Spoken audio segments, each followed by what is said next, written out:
क्योंकि वो जब घर से निकले, घर को जब त्यागा और निकलने के बाद वो लगभग 6 वर्षों तक कठिन तपस्या में जीते रहे। अन्न जल का परित्याग कर रखा था, शरीर सूख कर उनका एकदम कांटा हो गया था बुद्ध का। फिर भी उनको अंतिम सत्य, जिस सत्य की खोज में वो निकले थे कि संसार में दुख का कारण क्या है, जब वो सत्य का पता न चला, चलने फिरने में असमर्थ हो चुके थे, शरीर उनका अस्थि पंजर हो गया था। एक दिन वो स्नान करके निकल रहे थे तो देखा एक महिला थी, बीड़ा वादनी थी, वो बीड़ा के तारों को कस रही थी। तो जब देखा तथागत ने तो उससे पूछा कि बहन, इस बीड़ा के तार को तुम कस क्यों रही हो?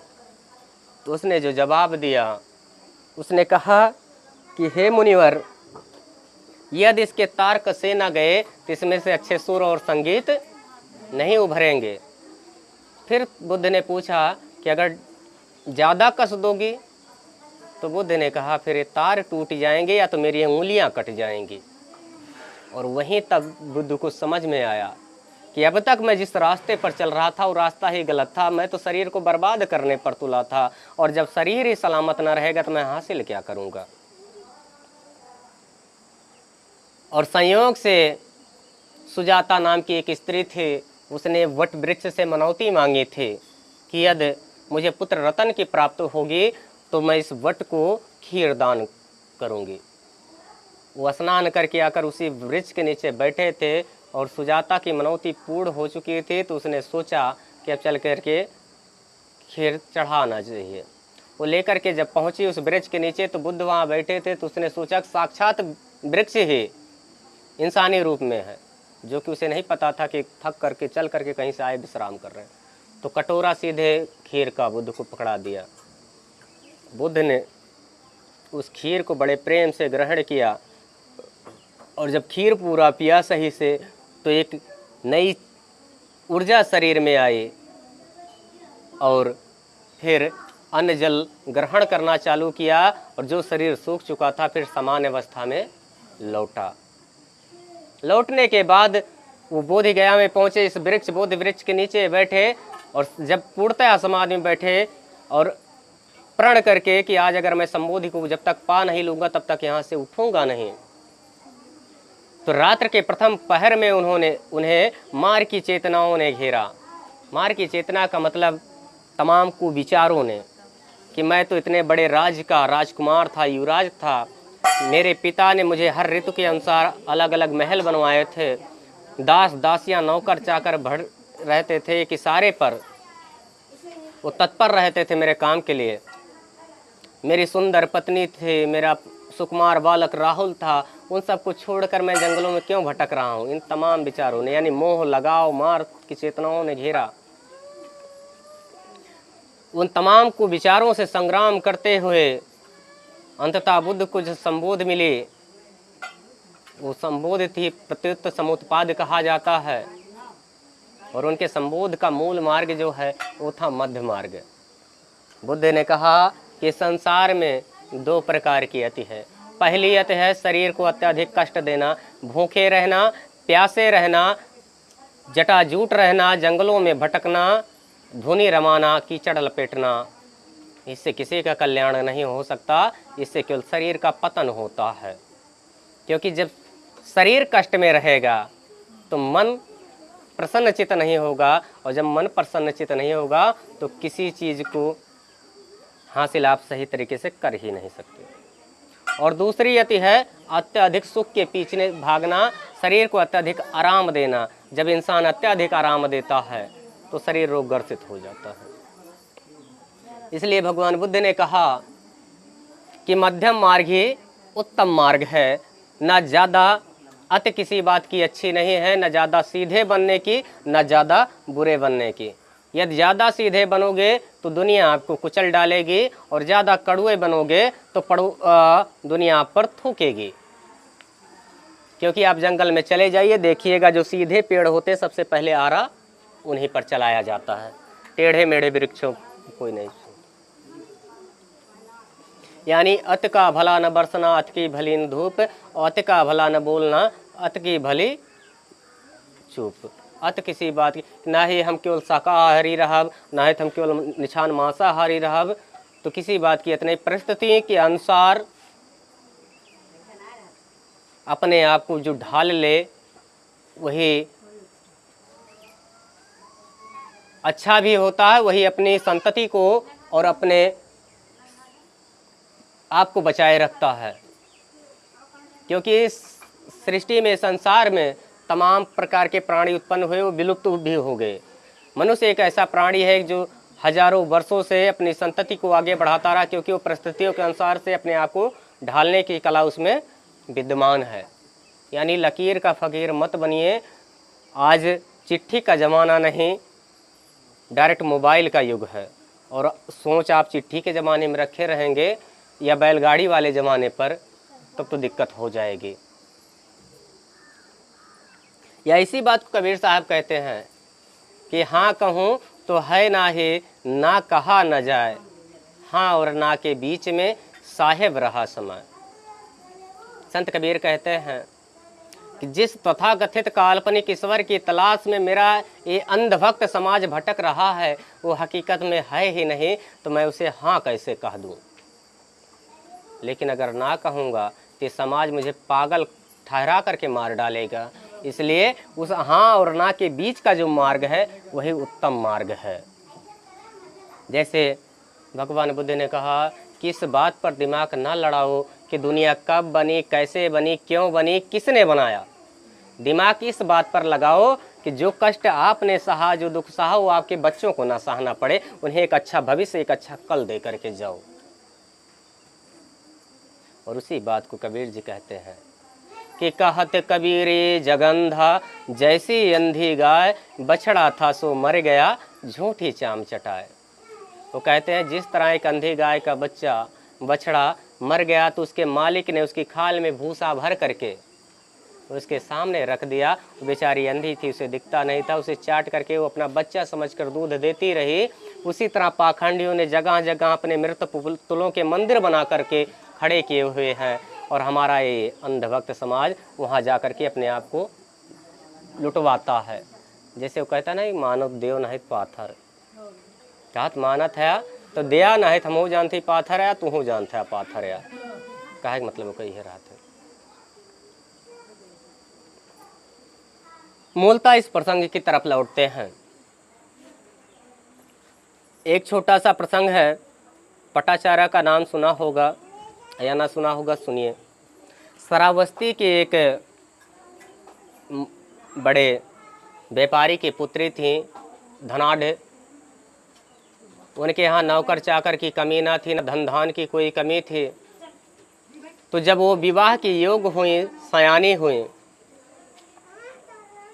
तो उनके घर वालों ने सोचा इनके लिए वर की तलाश करके इनका घर परिवार बसा दिया जाए। वर की तलाश की गई, रिश्ता तय हो गया। और जब रिश्ता तय हो गया, रिश्ता तय होने के बाद बरात आए द्वार पर, द्वार पूजा हुआ। तो उस पटाचारा के पिता ने कहा कि पटाचारों को वेदी पर लाओ और विवाह अब करवाया जाए।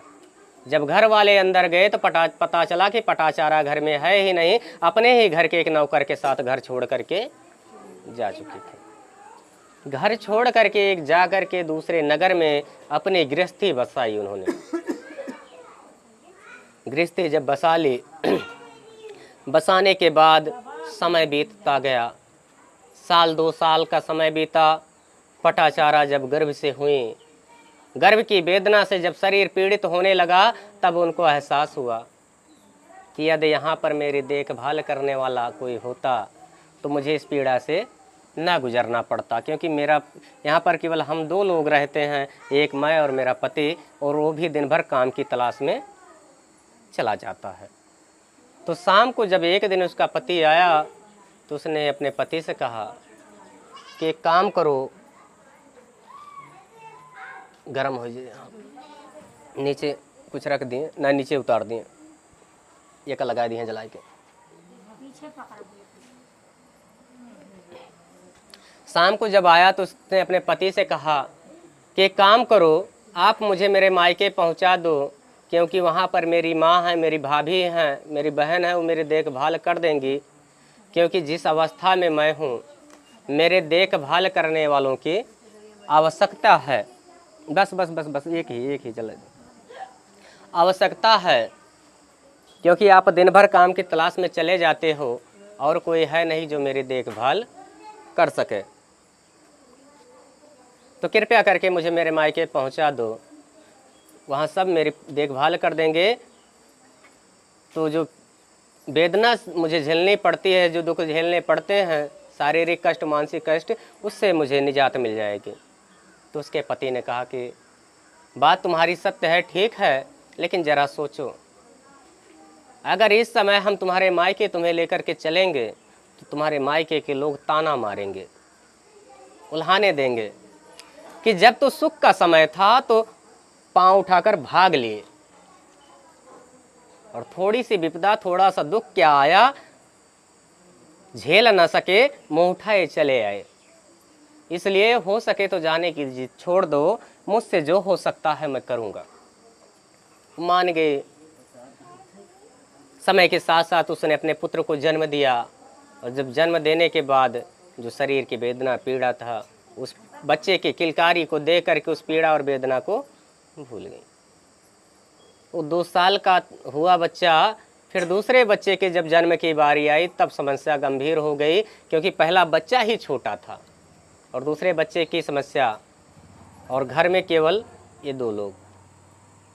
तब उसने फिर अपने पति से कहा कि चलिए, पहली बार आपने मेरी बात को नहीं माना, लेकिन अब मेरे मायके पहुंचा दो, और जो तुम्हें डर है तुम्हारे मन में कि वहाँ चलने के बाद मायके के लोग ताना मारेंगे, अपने इस नाती पोते को देखकर उनका क्रोध जो है वो कम हो जाएगा, शांत हो जाएगा।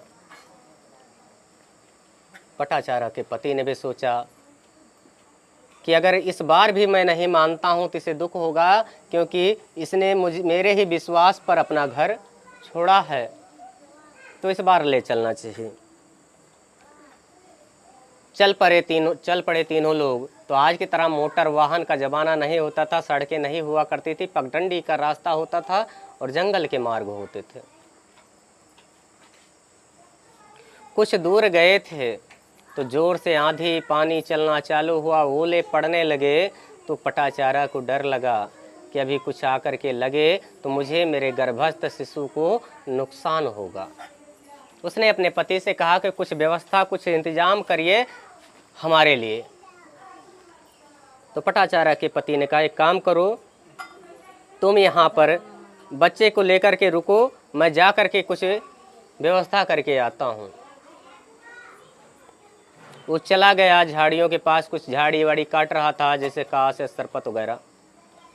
वहाँ पर एक विषधर था, सांप था, उसने वहीं उसे डसा और उसकी वहाँ पर मृत्यु हो गई। और इधर पटाचारा इंतजार कर रही कि मेरे पति अभी आते होंगे, हमारे लिए कुछ इंतजाम करेंगे। इंतजार करते करते 2 घंटे 2.5 घंटे बीत गए, बारिश थम गई, आंधियाँ रुक गई, लेकिन उसका पति लौटकर जब नहीं आया तो सोच में पड़ गई कि आखिर राह कहाँ गए। तो उसी रास्ते पर उछल पड़ी जिधर उसका पति गया था। और जब वहाँ पर पहुँची तो देखा उसके हाथ से कुल्हाड़ा ज़मीन पर गिरा, वो भी बेसुध ज़मीन पर पड़ा हुआ, अर्थात मृत। और जब अपने पति को मरा हुआ देखा तो दहाड़े मार करके चीख कर वो रोने लगी, और इस पछतावे में कि यदि मैंने मायके जाने की जिद ना करी होती तो आज मेरा पति जीवित होता, मेरी ही गलती के कारण आज काल की गाल में समा गया, इसकी दोषी मैं स्वयं हूँ। वो रो रही थी, चिल्ला रही थी। इधर उसका जो बेटा था वो भूखा था, उसे भूख लगी थी। वो रोते हुए कहा कि माँ, पिताजी को जगाओ, मुझे भूख लगी है, खाना दो। किसी तरह अपने आप को संभाल ही रही थी और संभालने की प्रयास कर रही थी कि उसे भोजन दे। उसी दौरान उसने अपने दूसरे पुत्र को भी जन्म ही दे दिया। अब समस्या उसकी और गंभीर हुई। उसे कुछ समझ में नहीं आ रहा था, तो उसे कुल्हाड़े से अपने बच्चे के गर्भनाल को काटा, कपड़े में लपेटा, अपने दोनों बच्चों को लेकर के मायके की तरफ चल पड़ी। मायके के करीब जब पहुंची तो आप जाइएगा कभी श्रावस्ती तो देखिएगा, वहाँ एक अचरावती नदी बहती है। पानी तो ज़्यादा ना था, लेकिन बहाव तेज था और गले के बराबर पानी था। तो दोनों बच्चों को लेकर के नदी पार करना मुश्किल था। तो उसने सोचा कि दोनों को लेकर एक साथ पार नहीं कर पाऊंगे, तो जो 2 साल का बच्चा था उससे कहा कि बेटा तुम यहाँ बैठकर इंतज़ार करो, मैं तुम्हारे छोटे भाई को उस तट पर रख करके आती हूँ, फिर तुम्हें साथ ले चलती हूँ। वो लेकर के गई, दूसरे तट पर बच्चे को रखा, और जैसे दोबारा वापस आने लगी, पानी में घुसी ही थी कि एक चील आया, बच्चे को लेकर के उड़ना चालू हुआ। जब बच्चे को लेकर वो चील उड़ने लगा तो देखा कि मेरे बच्चे को चील ले जा रहा है। वो चिल्ला करके भगी उसे बचाने के लिए। तो इधर जो इस तट पर बच्चा बैठा था बड़ा वाला, उसने सोचा कि मेरी माँ किसी मुसीबत में पड़ गई, वो भी कूद गया पानी में। वो तट पर पहुंचे तो तब तक चील लेकर के उसके छोटे बच्चे को उड़ चुका था, और जब पलट करके देखा तो जो बड़ा बच्चा था वो भी बह गया पानी में। यानी एक ही दिन के अंदर उसने अपने पति और अपने 2 बच्चों को अपनी नज़रों के सामने मौत के गोद में समाते देखा। और जिसके साथ ऐसी घटना हो तो सोचिएगा उसकी दिमागी हालत कैसी होगी। अपने आप को रोती पीटती अपने मायके के करीब जब पहुंची गांव के, तो एक बुजुर्ग थे, लाठी टेकते हुए निकले करके आ रहे थे। उन्हें देखा तो उन्हें प्रणाम किया पहचान करके, और अपने परिवार का हाल चाल पूछा। उसने बड़े अफसोस जताते हुए कहा कि बेटी तुमसे थोड़ी देर हुई आने में, अभी कुछ देर पहले तेरे घर में आग लगी थी, जिसमें तेरे माता पिता भाई बहन भाभी सब जल करके मर गए। उन्हीं के अंतिम संस्कार करके हम लोग वापस आ रहे हैं। जब इतनी बात सुनी तो जो पटाचारा रो रही थी, वो रोते हुए का एक दहाड़े मारकर ठाके मारकर हंसना चालू हुई, और वहाँ से अपने सारे शरीर कपड़े फाड़ कर फेंक दिए, बालों को नोच डाला और हंसते हुए भाग गई। अर्थात पूर्णतः पागल हो गई वो, क्योंकि एक तरफ उसका पूरा परिवार उजड़ा ही था, इधर मायका भी जब उजड़ गया, वो भी एक दिन के अंदर, तो पूर्णतः पागल हो गई बेचारी। भटकने लगी इधर उधर, किसी को दया आती तो कपड़े डाल देता, उसे भी उठाकर फेंक देती, फाड़ चीर डालती। कोई दया बस भोजन दे देता तो खाती, इच्छा होती, ना इच्छा होती तो ना खाती। छोटे छोटे बच्चे भी उस पर कंकड़ ढीले मारते, कोई ना कोई उसे उन बच्चों को हटाता। इसी तरह पागल अवस्था में भटकते भटकते एक दिन वो जेत वन पहुंची, जहां पर बुद्ध की सभा लगाई हुई थी। बुद्ध अपने उपासक संग बैठे हुए थे, भिक्षु संघ और उपासक संघ देशना उनकी चल रही थी। उसी भरी सभा में वो निर्वस्त्र घुसी चली आई पटाचारा। जब लोगों ने देखा तो सब लोगों ने अपनी नज़रें झुकाई और बड़े घृणा स्वर में कहा, करे इसका दिमाग खराब है, इसे पता नहीं कैसे आना चाहिए, कहाँ आना चाहिए। चली आई। सबके कोलाहल को सुन करके बुद्ध ने जब नज़र उठा करके देखा तो सबको इशारा किया, कृपया शांत हो जाए। अगर वास्तव में वो ठीक होती, वो उसकी मानसिक अवस्था ठीक होती, उसकी चेतना जागृत होती, तो पागल वो इस तरह यहाँ पर आती ही ना। वो कहीं ना कहीं दुखों से टूटी हुई है, तब वो बेचारी आई है, तो कृपया मेरे पास आने दो।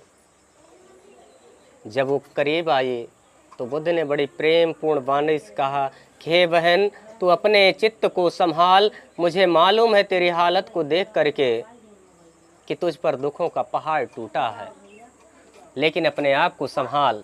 जब ये बात उसके कानों पर पड़ी तब उसे एहसास हुआ कि उसने कपड़े ही नहीं पहने हैं, तो अपने हाथों से अपने शरीर को ढकने का जब प्रयास किया तब बुद्ध को समझ में आया कि इसकी चेतना अब लौट रही है, इसका दिमाग कुछ कुछ खुल रहा है। अपने एक भिक्खु को इशारा किया कि ले जाकर इस पर कपड़े डालो। जब कपड़े डाले गए उसने शरीर को ढका करके उनके पैरों पर रोने लगी, दहाड़े मरकर कहा, हे तथागत, मेरा पूरा संसार उजड़ गया, काल ने मेरे पूरे संसार को उजाड़ दिया है। एक ही दिन के अंदर मैंने अपने पति 2 बच्चों को खोया है, और साथ ही साथ मेरा मायका भी उजड़ गया। मैं जाऊं तो जाऊं कहाँ? तथागत ने कहा कि हे बेटी, तो संसार में पहले ऐसे नहीं है जिसके साथ ऐसी घटनाएं हुई हैं। इस संसार में जन्म लेने वाला प्रत्येक प्राणी मृत्यु के वशीभूत है। इसमें कोई ऐसा नहीं है कि जो उत्पन्न हुआ वो नष्ट नहीं होगा। मैं स्वयं बुद्ध भी एक दिन यहाँ पर नहीं रहूँगा। याद रख, दुख का सबसे बड़ा जो कारण है वो है लगाव। क्योंकि अच्छी चीज़ों का मिलना भी दुख है और ना मिलना भी दुख है। जो चीज़ें आज हमको मिली हैं, जिससे हम अत्यधिक लगाव करते हैं, प्रेम करते हैं कि ये हमारी है, हमारी है, अगर ये नहीं रहेगी तो हम इसके बगैर रह नहीं सकेंगे, निश्चित तो हमारा साथ एक दिन छोड़ करके चली जाएंगी। और जिसके लिए रात दिन प्रयास करते हैं, जैसे हमारे तमाम इलाहाबाद, कोटा, दिल्ली, लखनऊ में जाकर के बच्चे तैयारियां करते हैं प्रतियोगी परीक्षाओं की, और जब रिजल्ट फेल का आता है या जब पर्चा लीक हो जाता है तो अवसाद ग्रसित हो जाते हैं, आत्महत्या करने के लिए प्रेरित हो जाते हैं। यानी ना मिलना भी दुख है, मिलना भी दुख है। जो चीज़ें आज हमें मिली, चाहे वो माता पिता, भाई बहन, पुत्र पुत्री, नाती पोतों के रूप में, उनमें से प्रत्येक एक दिन हमसे हमारा साथ छोड़ जाएंगे। हम लाख प्रयत्न कर लें, चाहे कितना रो लें, चाहे कितना चिल्ला लें, हमारे रोने और चिल्लाने से वो वापस नहीं आएंगे। काफ़ी समझाने बुझाने के बाद जब वो शांत हुए तो तथागत बुद्ध ने अपनी मौसी माता गौतमी प्रजापति से कहा कि प्रसूता स्त्री है, शरीर इसका अस्वस्थ है, ले जाकर किसकी देखभाल करो। देखभाल करी गई। वो ठीक जब हुई तो एक दिन स्नान कर रही थी, तो आज इतना बाथरूम, चौकी, ये तमाम चीज़ें नहीं होती थी। लोग ज़मीन पर खड़े होकर के स्नान करते थे। वो स्नान कर रहे थे, स्नान कर रही थी। जब घड़े से शरीर पर पानी डाला, शरीर से उतर करके वो पानी जा करके ज़मीन पर सूख गया कुछ दूर। दूसरा घड़ा जब पानी डाला, उससे थोड़ी दूर आगे गया, सूख गया।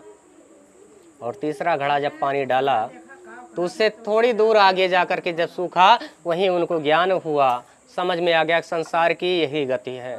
कुछ जन्म लेते ही, कुछ माँ के गर्भ में ही समाप्त हो जाया करते हैं, कुछ जन्म लेने के बाद युवा होकर समाप्त होते हैं, और कुछ लंबी उम्र जीने के बाद समाप्त होते हैं, लेकिन समाप्त सभी होते हैं, बचता कोई नहीं है।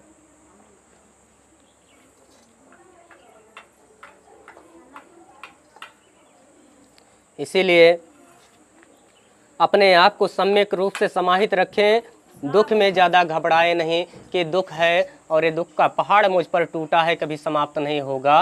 अरे प्रत्येक बदली के बाद सूर्य की किरण निकल आती है, सूर्य भी निकलता है तो वो भी हटेगा, मिट जाएगा। यहाँ पर न सुख टिकने वाला है, न दुख टिकने वाला है, कुछ भी यहाँ टिकने वाला है ही नहीं। प्रत्येक चीज़ें यहाँ परिवर्तनशील हैं। हम प्रतिदिन आईने में अपनी शक्ल देखते हैं कि हमसे ज़्यादा खूबसूरत, हमसे ज़्यादा स्वरूपवान, हमसे ज़्यादा बलशाली कोई है नहीं।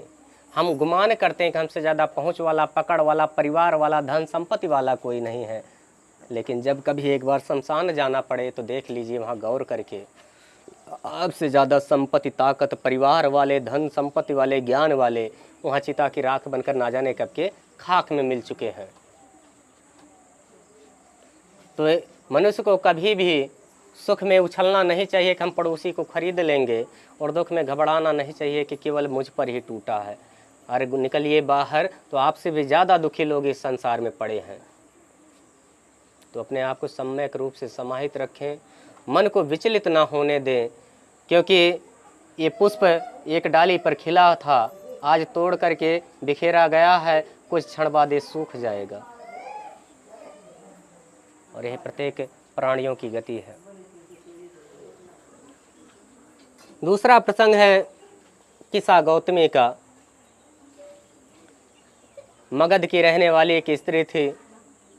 जब उनका विवाह हुआ, विवाह के बाद 2-3 साल का समय बीता, कोई संतान जब ना हुई तो लोगों ने ताने मारने चालू किए। आज भी देखिए, पुरुष शायद इतना ध्यान नहीं देता इन सब चीज़ों पर, फालतू चीज़ों पर ध्यान नहीं देता, महिलाएं ज़्यादा ध्यान देती हैं। किसी की शादी हो, 2-3 साल भी अगर संतान ना हो तो महिलाएं शुरू हो जाएंगी, तो बाजिन है, ये है, वो है, इसकी सुबह सुबह शक्ल देखना बेकार है, फलान धमाक, तमाम चीज़ें। वही चीज़ें शुरू हुई उस महिला के साथ। एक समय ऐसा आया कि उसके परिवार के लोगों ने आज ही जा कर के उसे घर से धक्के मार कर निकाल दिया। जब घर से धक्के मार कर निकाल दिया, वो दर दर के लिए भटकना लगी,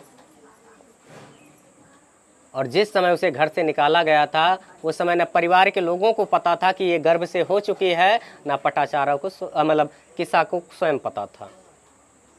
1-2 महीने बाद उसे पता चला जब, तो जो उसे दुख हुआ था, जो तकलीफ थी लोगों के ताने का, घर से निकाले जाने का, अपनों द्वारा त्याग करने का, वो दुखों को भूले कि चलिए ठीक है, मेरे घर परिवार ने मुझे धक्के मार कर निकाला, कोई बात नहीं, लोगों ने ताने मारे, कोई बात नहीं, लेकिन जो ये संतान संसार में जब आएगी तो इसी के सहारे मेरा जीवन कट जाएगा, यही मेरे बुढ़ापे की लाठी बनेगा। इसी उम्मीद में, इसी खुशी में वो अपने दुखों को भूल गई। समय के साथ साथ वो संसार में बच्चा आ भी गया, लोगों के घर बर्तन माजना, धोना, ये तमाम काम करके अपने बच्चे की परवरिश करती रही, अपना जीवन काटती रही। 3-4 साल का जब बच्चा हुआ तो बच्चों की संगत में छोड़ करके वो काम करने चली जाती थी, तो बच्चा दिन भर उन बच्चों के बीच में खेलता था। तो एक दिन खेल रहा था तो कुछ था गेंद या गुल्ली टाइप कुछ, तो झाड़ी में चली गई खेलते दौरान। तो बच्चों ने कहा तुमने फेंका, तुम्हारे द्वारा गया, तो जा करके तुम निकाल कर लाओ। वो बच्चा जैसे ही गया, झाड़ी में हाथ डाला, वहाँ सांप था, उसने उस बच्चे को काटा और बच्चा वहीं पर दम तोड़ गया। और जब उसे दम तोड़ता बच्चों ने देखा तो चीखने लगे, और उनके चीखने के बाद जब सयाने लोग इकट्ठा हुए तो पता चला बच्चा जीवित नहीं है। तो उसकी माँ तक खबर पहुंचाई गई। जब माँ तक खबर पहुंची तो सोचिए, जिस माँ ने इतनी उम्मीदें पाल रखी थी, किसी की उम्मीद जब टूटती है तो उसे बहुत दुख होता है। और उम्मीद तभी टूटती है जब इंसान किसी से उम्मीद लगा बैठता है। अगर उम्मीद ना लगाओगे तो नाउम्मीद कभी आपको होना नहीं पड़ेगा। जब वो सुने तो पागलों की तरह भगी, वहाँ बच्चे के पास आई, उसे जगाने का प्रयास करती रही, हिलाती रही गोद में ले करके। लोगों ने कहा कि इसे दो, ले जा करके हम लोग इसका अंतिम संस्कार करें। उसने कहा कि तुम लोग बेवकूफ़ हो, तुम्हारा दिमाग खराब है, मेरा बच्चा गहरी नींद में सोया हुआ चेत है, कोई अच्छा डॉक्टर चिकित्सक मिलेगा तो मेरे बच्चे को जगा देगा। वो अपने बच्चे की लाश को गोद में लिए हुए लोगों के पास जाती, अपील करती कि मेरे बच्चे को बचा लो, उसके बदले में मेरे पास जो कुछ है सब कुछ ले लो, मेरा सर्वस्व ले लो। अधिकतर सारे चिकित्सक छू करके जब देखते तो पता चलता बच्चा निष्प्राण है, तो कहते बहन ले करके ना भटक, ले जाकर इसका अंतिम संस्कार कर। लेकिन एक माँ और जिसकी उम्मीद उस बच्चे से थी वो विक्षिप्त थी। जब 3 दिन बीत गए, उस लाश के टुकड़े को, अपने बच्चे के टुकड़े को लिए भटकती रही लोगों के पास, तो लोगों को दया आ गई, कैसे भटकते रहेगी तो लाश बदबू मारने लगेगी, सड़ान हो जाएगी और ये पागल हो जाएगी, हो सकता है कुछ गलत कर बैठे। तो लोगों ने कहा कि बहन तू भटकना, तू चली जा बेड़ू वन में, तथागत बुद्ध आए हैं, उन्होंने अपने ज्ञान के बल से समस्त संसार को जीता है, संसार के सारे रहस्यों को जानते हैं, हमें उम्मीद है कि तेरे बच्चे को जिंदा कर देंगे। जब इस बात को सुनी तो उसकी उम्मीद फिर जगी। वो अपने बच्चे को लेकर भगी बेतहाशा और बुद्ध के पैरों में ले जाकर के डाल करके रोने लगी, गिड़गिड़ाने लगे। कहा हे तथागत, ये मेरे जीवन का अंतिम सहारा है, मैं घर से निकाली गई महिला हूँ, मेरे परिवार ने मुझे निकाल दिया, यही मेरी उम्मीद था और इस उम्मीद की लाठी को काल ने तोड़ दिया है, कृपया मेरे बच्चे को बचा लीजिए। बुद्ध ने जब देखा कि बच्चे में जान नहीं है, तब तो सोच में पड़ गए कि अगर मैं भी मना कर दूंगा तो चारों तरफ से भटक करके आई है तो इसे दुख होगा, और रही बात जीवित करना असंभव है, लेकिन इसे वास्तविकता का ज्ञान कराया जाए, इसे दुख से मुक्त कराना आवश्यक है। तो उन्होंने कहा कि बहन एक काम कर, मैं तेरे बच्चे को जिंदा कर दूंगा, तू चली जा गांव में और किसी घर से एक मुट्ठी सरसों का दाना ले आ, मैं तेरे बच्चे को उस सरसों के दाने से जीवित कर दूंगा। जैसे वो मुड़ी जाने के लिए, तथागत ने कहा पहले पूरी बात सुनती जा। उस घर से सरसों लाना जिस घर में कभी किसी की मृत्यु ना हुई हो।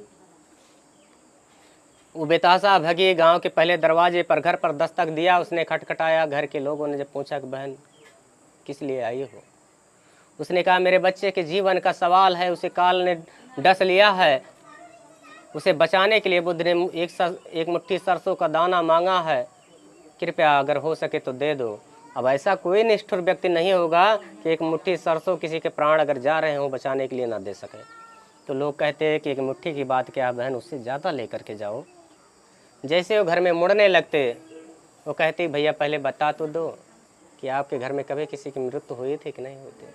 तो पहले ने कहा कि मेरे दादाजी पिछले वर्ष ख़त्म हुए थे। क्या तब आपके घर का नहीं चाहिए, मुझे दूसरे घर का चाहिए। दूसरे घर पर गई, तीसरे घर पर, ऐसे ऐसे करते करते घर के अंतिम, गांव के अंतिम छोर तक पहुंच गई, लेकिन उसे कोई ऐसा घर ही ना मिला कि जहां कभी किसी की मृत्यु ना। किसी के घर में उसके माता पिता, दादा दादी, पुत्र पुत्री, नाते पोते, चाचा चाची, कोई ना कोई समाप्त खत्म हुआ था। और इसी तरह गांव के प्रत्येक घर से भटकते भटकते जो वो रो रही थी, चीख रही थी अपने बच्चे के वियोग में, वो शांत हो चुकी थी। क्योंकि उसको अब तक लगता था कि ये दुख केवल मुझ पर था। लेकिन जब वो प्रत्येक घरों से बात सुनती गई कि नहीं हमारे यहाँ भी, हमारे यहाँ भी, हमारे यहाँ, तब उसे समझ में आ गया मैं ही अकेली ना हूँ, यहाँ तो सब के सब मौत के आगोश में पड़े हुए हैं। वो शांत हुई, वापस आने लगी। बुद्ध के पास जब पहुंची तो बुद्ध ने देखा कि तो रोते हुए गई थी, शांत होकर के आ रही है। तथागत ने पूछा क्या हुआ बहन, तुझे सरसों मिला? उसने कहा हे बुद्ध, कहाँ से मुझे मिले, यहाँ तो सब के सब काल के गाल में समाये हुए लोग हैं। मुझे केवल अब तक लगता था कि मैं ही इस ऐसी व्यक्ति हूँ, ऐसी महिला हूँ जिस पर ये दुख टूटा है, दुख का पहाड़। लेकिन यहाँ तो सबके घर, सभी प्राणी दुखों से ग्रसित हैं। तो बुद्ध ने कहा बहन, यही मुझे तुझे समझाना था, यही मुझे तुझे समझाना था। ये मैं पहले मना कर सकता था, लेकिन मना करता तुझे दुख होता, तुझे वास्तविकता का ज्ञान कराना आवश्यक था। इसलिए मन में धैर्य रख, साहस बटोर और इसके लगाव से मुक्त हो जा। क्योंकि जब तक इसके प्रति तेरा लगाव रहेगा तो तुझे दुख होता रहेगा। क्योंकि ये तब तक तेरा था जब तक तेरा था, तेरे साथ था। ये समाप्त हुआ, अब इससे तेरा कोई संबंध नहीं है। ले जाकर किसका अंतिम संस्कार कर। ये वास्तविकता है इस संसार की, इस संसार की नश्वरता का। एक चीज़ देखा होगा हमारे समाज में, हमारे समाज के साथ साथ बहुतायत, क्योंकि यहाँ इस देश की तर्क और विज्ञान पर कोई बातें यहाँ होती नहीं। पाखंडियों के यहाँ कब्जे हैं। जब किसी घर में दुर्घटनाएं होती हैं, जैसे एक चीज़ याद करिए, किसी का जब विवाह या शादी विवाह का रिश्ता देखा जाता है, रिश्ता जब तय होता है लगभग 1 साल 1.5 साल का समय लिया जाता है कि तब तक हम तैयारी कर लेंगे बढ़िया से, कभी किसी का कर्ज, जिससे किसी के आगे हाथ हमको फैलाने की आवश्यकता ना पड़े। फिर भी विदाई होते होते 10-20 हज़ार का कर्जा कहीं ना कहीं से हो जाता है।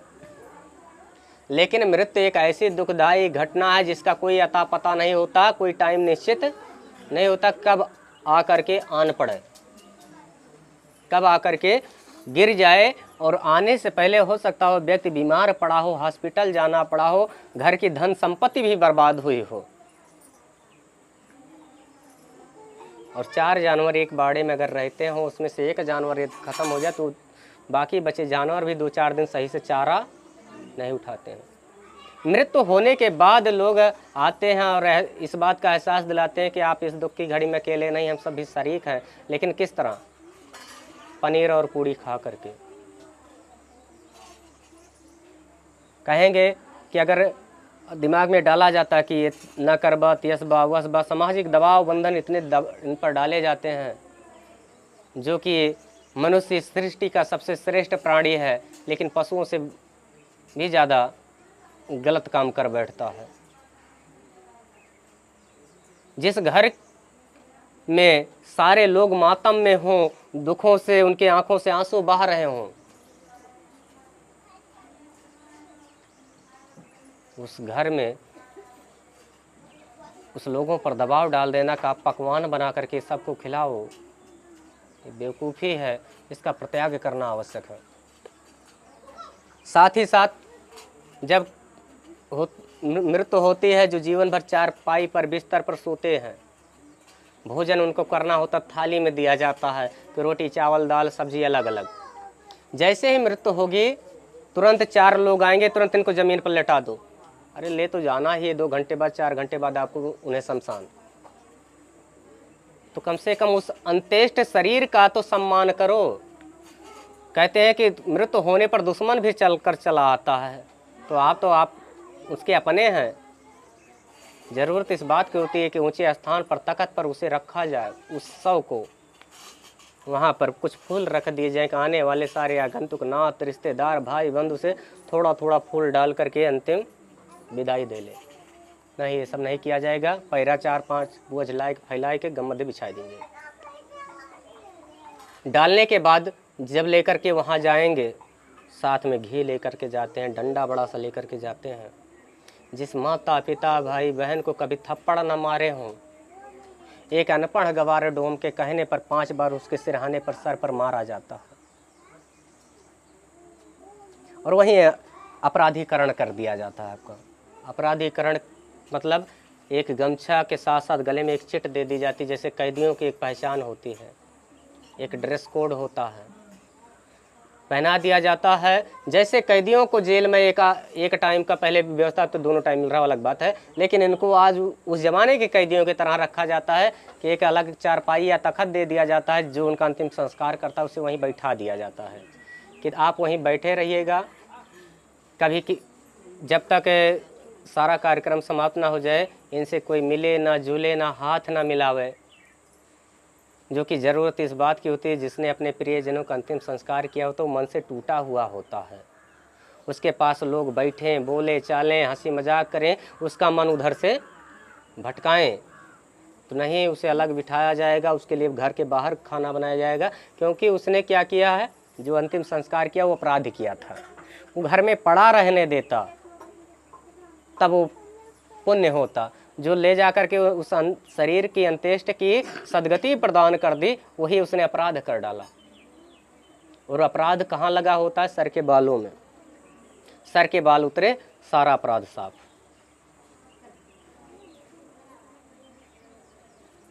और दूसरे दिन, मृत्यु के दूसरे दिन करते क्या है, माड़ करते हैं।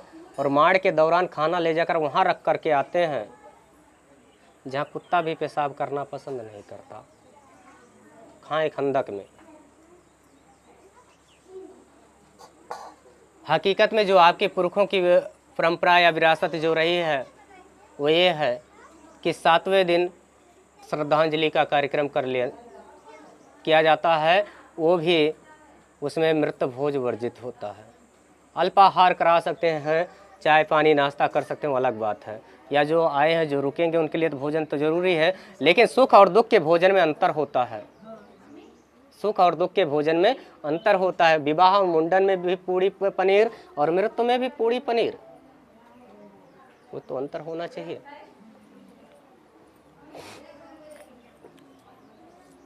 इसके साथ अगला प्रसंग कबीर साहब के जीवन का एक प्रसंग है। जो पितृपक्ष का महीना होता है, जिसमें सारे लोग अपने पितरों को पानी देते हैं, भोजन लास्ट में अर्पित करते हैं। तो जो आखिरी दिन होता है, अमावस कहते हैं, अमावस से कुछ कहते ना। तो कबीर साहब के एक मित्र थे, तो उन्होंने कहा कि भैया आज आखिरी दिन है, अगर कहीं से दूध की व्यवस्था आप कर देते तो आज हम अपने पितरों को बढ़िया से खीर और बना करके चढ़ा करके अर्पित करके उनको विदा कर देते। कबीर साहब ने सोचा जो जीवित ही नहीं है, जो संसार में है नहीं, उन्हें खिलाने का ढोंग कर रहे हैं, ये तो गलत है। लेकिन अगर मैं मना करूंगा तो यही कहेंगे ये तो स्वयं कुछ मानते नहीं, हम लोगों को भी मना कर रहे हैं। कबीर साहब ने बड़े सोच विचार के बाद कहा कि भैया कोई बर्तन दो, हम दूध लेकर के आते हैं। वो चल पड़े, जा रहे थे। जाते जाते एक रास्ते के किनारे देखा एक गाय थी, मरी हुई पड़ी थी। और जब देखा गाय को तो उनके मन में विचार आया कि अपने मित्र के दिमाग को खोलने का बढ़िया अवसर हमें मिल गया। बर्तन वहीं रखा, एक बोझा घास काट कर लाकर गाय के मुंह के पास रख दिया और चुपचाप गए एक पेड़ के पास बैठ गए। बैठे रहे, दोपहर हो गया, इधर इनके मित्र इंतजार कर रहे हैं, कबीर अभी तक दूध लेकर आए ही नहीं। काफ़ी देर जब हो गया तो उन्होंने अपने बच्चों को भेजा कि जाकर के पता करो राह कहाँ गए, कि भाई कब हम अपने पुरखों को विदा करेंगे। ऐसा करते कर उनके बच्चे गए ढूंढते हुए, और जब वहाँ पहुँचे तो देखा कि कबीर साहब पेड़ के नीचे बैठे हैं। तो बच्चों ने कबीर साहब से कहा, अरे साहब आप दूध लेकर कब चलेंगे, पिताजी आपका इंतज़ार कर रहे हैं। कबीर साहब ने उस गाय की तरफ इशारा किया और कहा, देखो बच्चों, मैंने गाय के पास घास रखी भी, गैया उठेगी, घास खाएगी, दूध देगी, मैं तुरंत लेकर के आ जाऊंगा, चलो। बच्चे थे, ज़्यादा समझे नहीं, वापस चले आए। आने के बाद ज़्यादा आने के बाद जब पूछा तो बच्चों ने वही बात बताई। तो बच्चों की बात सुन करके उनके मन में शंका हुई कि कैसी गाय है, उसके मुंह के पास हरी हरी घास रखी हो, गाय न खाए, कुछ दाल में काला है, मुझे चल करके देखना चाहिए। वो गुस्से में थे, बड़े क्रोध से तमतमाए हुए पहुँचे और कबीर साहब के पास पहुँचते भड़क गए।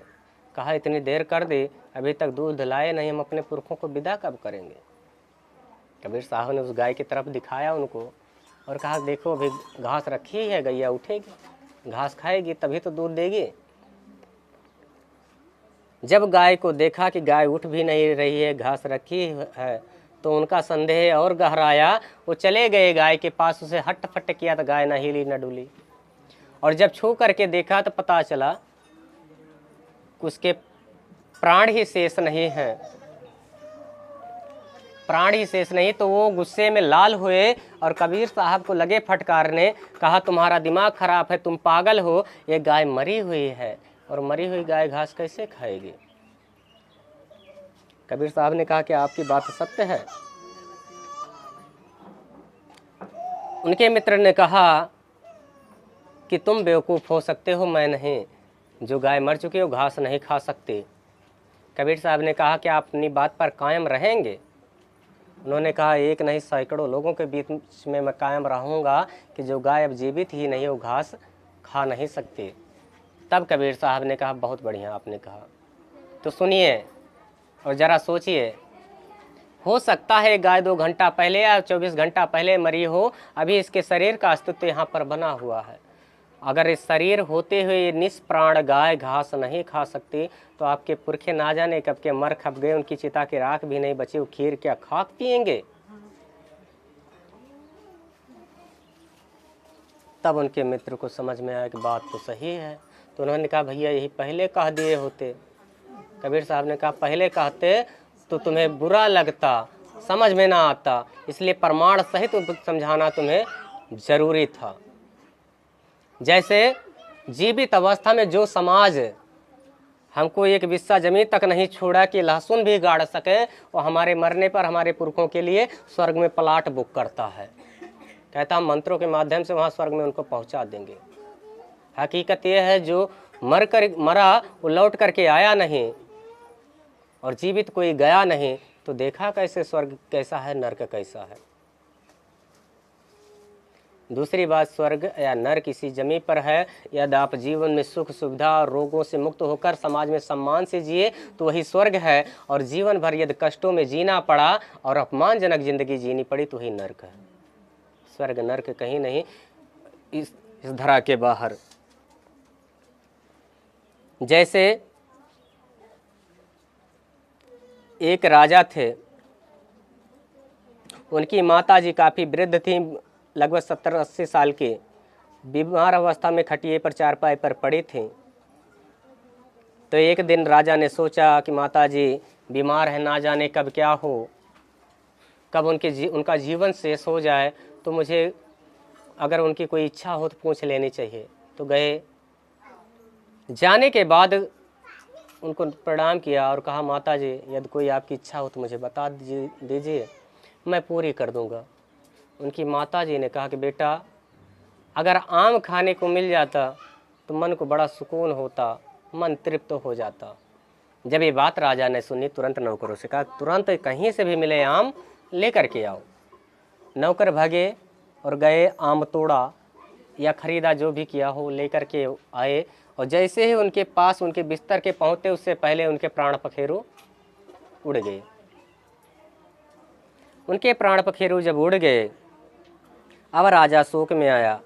वो सोचने लगा कि मैं इतना बड़ा राजा और मेरी माँ ने आम खाने की इच्छा जाहिर की, मैं उन्हें खिला ना सका। अब वो बेचारी इस अपूर्ण इच्छा लिए वहाँ तड़फेंगी, भटकेंगी, कैसे करके उनकी इच्छा पूरी करी जाए। दूसरे दिन दरबार में अपने राज्य के सारे पंडितों को बुलाया, पुरोहितों को, और कहा अपनी समस्या बताई कि मेरी माता जी आम खाना चाहती थी, लेकिन जब तक हम लोग आम लेकर के पहुँचते उससे पहले उनका देहांत हो गया। अब स्वर्ग में उनकी आम खाने की इच्छा कैसे पूरी हो, कृपया इसका समाधान आप लोग करें। पुरोहितों ने कहा महाराज चिंता काहे कर रहे हैं, अरे बढ़िया से हम सबको भोजन करवाइए और एक एक सोने का बढ़िया आम बनवा करके दान कर दीजिए। आप हम लोग मंत्र पढ़ेंगे, आपकी माता जी को वहाँ बिठे बिठाए आम खाने की इच्छा पूरी हो। राजा को किस बात की चिंता थी, धन धान की कमी ना थी, सोने का आम बनवा करके दे दिया। जब दिया तो जो मंत्री था, लेट जाए कोई बात नहीं, आप लेट जाए, जब जरूरत पड़ेगी बुला लिया जाए।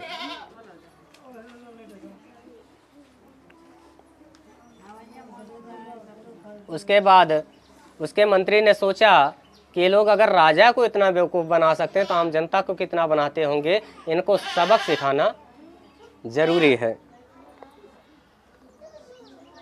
दूसरे दिन से उसने क्या किया, राज दरबार आना ही बंद कर दिया। एक दिन नहीं आया, 2 दिन नहीं आया, तीसरे दिन जब नहीं आया तो राजा ने सोचा क्या बात है, मंत्री जी दरबार ही नहीं आ रहे हैं। सिपाहियों को भेजा कि जा करके पता करो। सिपाही जब गए तो पता चला कि घर पर बढ़िया कुर्सी लगाए मंत्री बैठे हैं। सिपाहियों ने कहा कि मंत्री जी आप दरबार क्यों नहीं आ रहे हो, राजा साहब आपका काफ़ी इंतजार करते हैं, चलिए। तो मंत्री ने कहा कि देखिए भैया, हम अपनी माता जी की बरखी कर रहे हैं, कल उनकी बरखी है, वही काम निपटा लें फिर दरबार आएंगे। हमारी तरफ से राजा को भी निमंत्रण दे देना। वो लोग चले आए और राजा से बताया तो राजा ने कहा भाई हम तो राजा हैं, तमाम काम हमारे पास होते हैं, इसलिए आप सब चले जाना, परिवार के अन्य सदस्यों को ले लेना। तो जिस दिन उसने रखा था कार्यक्रम, उन सारे पुरोहितों ब्राह्मणों को बुलाया था जो लोग राजा से आम दान में लिए थे। सबको प्रेम से पंगत में भोजन करवाया। करवाने के बाद कहा महाराज तो भोजन तो करवा दिया मैंने, अब दक्षिणा चुका दूं, उसके बाद आप सब विदा लीजिए। तो उन लोगों ने सोचा जब राजा ने इतने बढ़िया बढ़िया दिया था तो उन्हीं का मंत्री है, इसके पास क्या संपत्ति की कमी है, भी बढ़िया दान देगा, दक्षिणा देगा। उसने उसका एक बड़ा सा हॉल टाइप कमरा था। कहा आप लोग वहाँ चलिए अंदर, हम दक्षिणे की व्यवस्था करके आते हैं। जब सारे लोग अंदर चले गए, बाहर गेट पर उसने ताला लगवाया। अंदर 4 लड़कों को रखा मजबूत कि जब तक मैं सबके दक्षिणा चुका न दूं, कोई भी पुरोहित बाहर जाने न पाए। अंदर कोयले की आग पर लोहे की सरिया लाल करवाई थी उसने, और एक एक पुरोहितों के पकड़ पकड़ कर घुटने दागने चालू किए। चिल्लाते भागने का प्रयास करते, बाहर से गेट बंद, अंदर 4 लड़के पकड़ चढ़ बैठते। यानी जब तक सबके दोनों घुटने दाग नहीं डाले तब तक किसी को जाने नहीं दिया। जब सबके दाग दिए तब हाथ जोड़ा और कहा हे महाराज अब जाइए, आप सबकी दक्षिणा मैंने चुका दी, कृपया करके जाइए। गेट खोल दिया। वो सब मारे क्रोध से, ऊपर से दर्द की पीड़ा लिए तड़पते हुए राजा के दरबार पहुँचे और भड़के हुए थे। कहा महाराज अपने मंत्री को दंडित करिए, अन्यथा हम लोग श्राप देंगे। राजा गंवार टाइप का था, उस श्राप से काफ़ी घबराता था। तो मंत्री को बुलाया और कहा कि बेवकूफ़ हो, अरे भूदेव हैं, ब्राह्मण हैं, इन सब के साथ ऐसा दुर्व्यवहार तुमने किया तो किया क्यों, इसका स्पष्टीकरण दो, अन्यथा सूली पर चढ़ो। मंत्री ने बड़े विनम्रता से हाथ जोड़े और कहा कि महाराज मैंने कोई अपराध नहीं किया, हमारी माताजी के पैरों में दर्द होता था तो वैद्यराज ने बताया था कि लोहे की सलाखें गर्म करके दागी जाएं तो दर्द ठीक हो जाएगा। हम गर्म कर रहे थे, उससे पहले मेरी माताजी का देहांत हो गया था। तब से मैं चिंता में था कि मेरी माता जी के पाँव में दर्द वहाँ होता होगा स्वर्ग में, वो कैसे मैं दूर करूं। मुझे कोई रास्ता नहीं मिल रहा था। मुझे उस दिन रास्ता मिला जब ये सोने का आमदान लेकर आपकी माता जी की आम खाने की इच्छा पूरी किए, तब समझ में आया कि यदि इनके घुटने में दाग दूं तो वहाँ बिठे बिठाए मेरी माता जी के पैरों का दर्द ठीक हो जाएगा। तब राजा को समझ में आया कि सही किया जो किया इसने।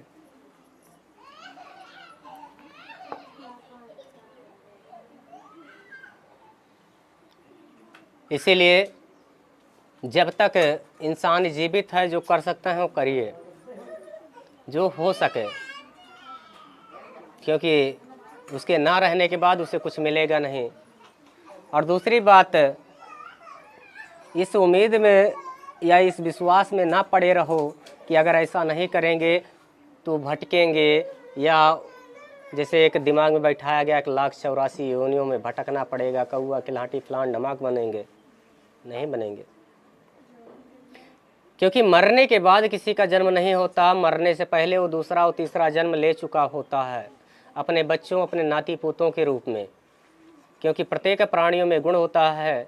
तथागत बुद्ध इस संसार के पहले वैज्ञानिक हुए जिन्होंने बताया कि प्रत्येक प्राणी में गुण होता है, कि अपने जैसी हूबहू शकल, अपने जैसी गुण धारी 2-4 सजीव प्राणियों को जन्म देने के बाद वो समाप्त होता है।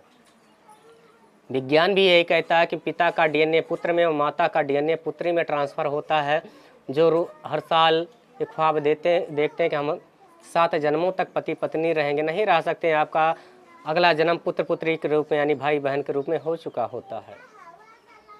ये नींव है, नींव की जो निबौरी फरी हुई है, ये जब जमीन पर गिरेगी, जमी की जब नमी पाएगी तो उससे अंकुर निकलेगा। अंकुर नीम का ही निकलेगा, आम का नहीं निकलेगा। और जैसे जैसे वो वृक्ष व्यापक आकार लेता जाएगा, ये पुराना वृक्ष सूख जाएगा, कारण इसकी सारी ताकत, सारी ऊर्जा उस नए वृक्ष में प्रवाहित होती है। अंततः एक दिन सूख जाएगा, इसकी लकड़ियों से तमाम चीज़ें बना ली जाएंगी, और जो कुछ बचेंगी जला करके ताप ली जाएंगी। वही प्रत्येक प्राणी में होता है। अभी झगड़ा हुए लागे तो कहीं फलाने निकट गधारा हुए रहे, वही कनाया के लिए वही कनाया तो गुड़ा रहे। कारण क्योंकि वही है। अगर पिता द्वारा कहे कि कहते नहीं कि अगर बाप कर्जा खाए है तो बेटवा के भरे पड़े, कारण क्योंकि बेटवा ही वही है। पुत्र का पूर्व जन्म उसके पिता हैं और पिता का पुनर्जन्म उसका पुत्र है, ना कि मृत्यु के बाद वो कहीं भटक रहे हैं या कहीं जन्म ले रहे हैं। क्योंकि मरने से पहले वो जन्म ले चुके हैं, वो दूसरा और तीसरा यानी नाती पोतों तक पहुंच जाते हैं। वो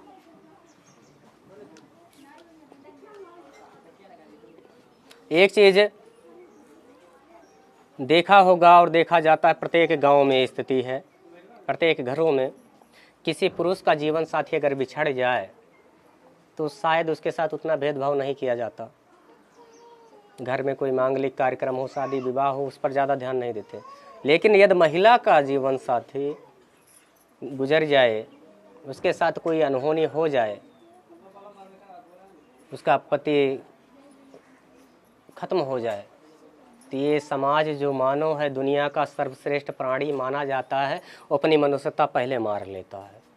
वो जानवरों से ज़्यादा बदतर दिमाग लगाना चालू करता है। शुरू होता है वहीं से भेदभाव। वो दुख में हमारे सिरहाने पड़ी रहे, अस्पताल में हमारे साथ पड़ी रहे, कोई आपत्ति किसी को नहीं होगी। लेकिन घर में एक मांगलिक कार्यक्रम होने लगे तो वो चाहे हमारी माँ हो, हमारी चाची हो, दादी हो, बुआ हो, बहन हो, उसे दूर रखा जाता है। वो अमंगलकारी तब बना दी जाती। और ये विचार डाले गए हैं ब्राह्मणों द्वारा, हमारे दिमाग में थोपे गए।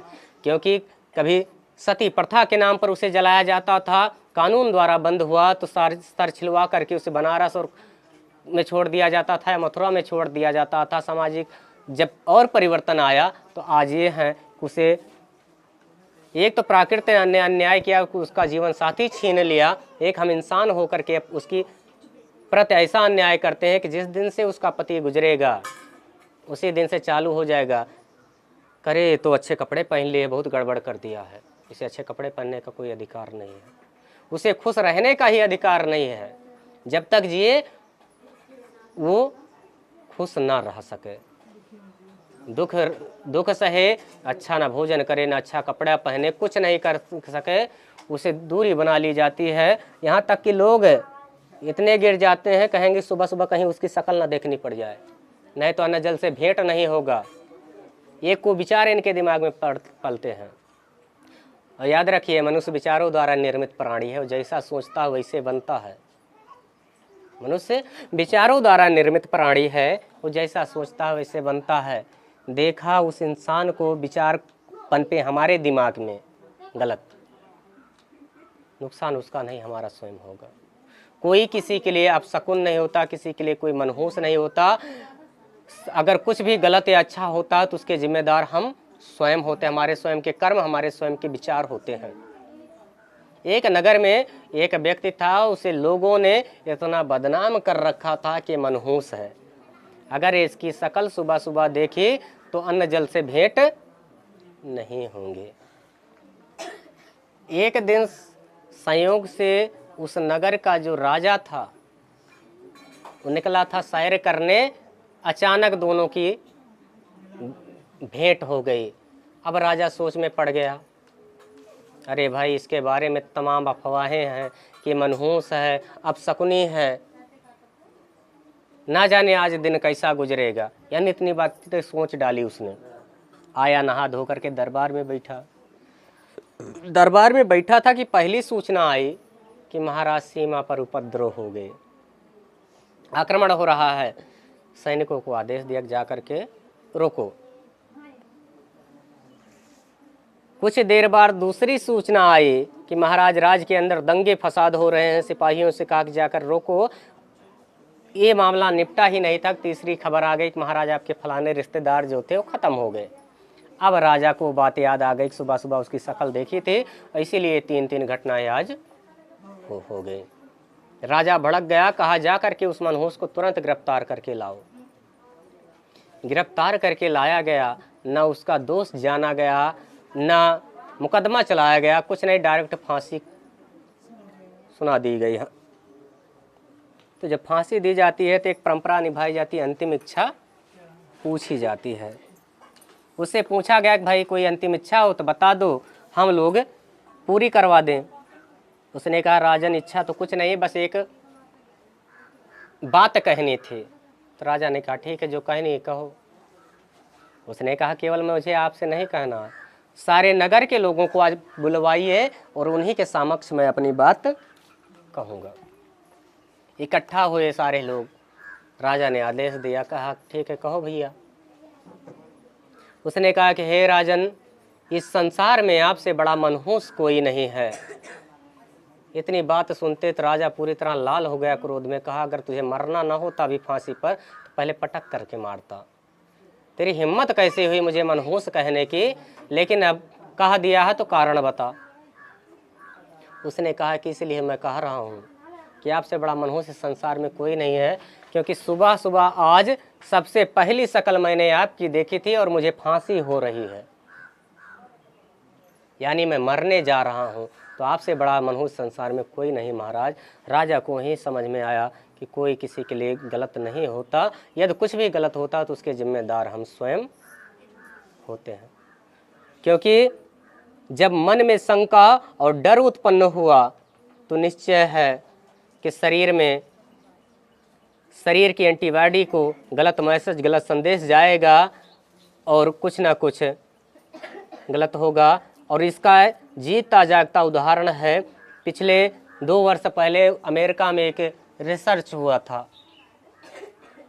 2 कैदियों को फांसी की सजा हुई तो वैज्ञानिकों ने कहा आप लोग इन्हें फांसी पर चढ़ाकर मारेंगे, हमें सौंप दीजिए, हम लोग भी मारेंगे, लेकिन उससे पहले इन पर रिसर्च करेंगे। सौंप दिया गया, दोनों को ले गए, एक कुर्सी पर दोनों को बैठाया, हाथ पैर बांध दिया गया, आंखों में पट्टी बांध दी गई। बांधने के बाद शुरू हुआ उनका तमाशा। वो वैज्ञानिक कहने लगे कि अभी बढ़िया काला नाग लाओ, कोबरा लाओ, इन्हें डसा कर उससे मरवाया जाए। उन दोनों कैदियों के आसपास से बातें कहते कहते 10-15 मिनट तक डर कायम किया गया। उसके बाद सांप लाया गया, एक के पैरों में तो सांप से डसाया गया, और दूसरे के पैर में केवल यही आलपिन चुभ हो गई। 5 मिनट में दोनों मरे। जब पोस्टमार्टम किया गया तो परिणाम एक आया कि दोनों के अंदर विष पाया गया।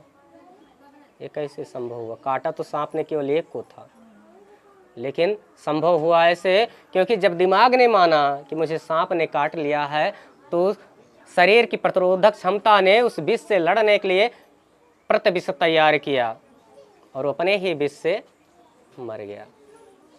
इसलिए मन में बिना किसी बात को सही तरीके से जाने किसी बात को मान लेना ये मूर्खता है। इसलिए बुद्ध कहते हैं किसी बात को इसलिए मत मानो कि फूल सभी लोग ले लें, अब परिवार के सारे लोग, किसी बात को इसलिए मत मानो कि इसे किसी देवी देवता पीर पैगंबर ने कही है। किसी बात को इसलिए मत मानो कि ये किसी धर्म ग्रंथ या किसी पवित्र किताब में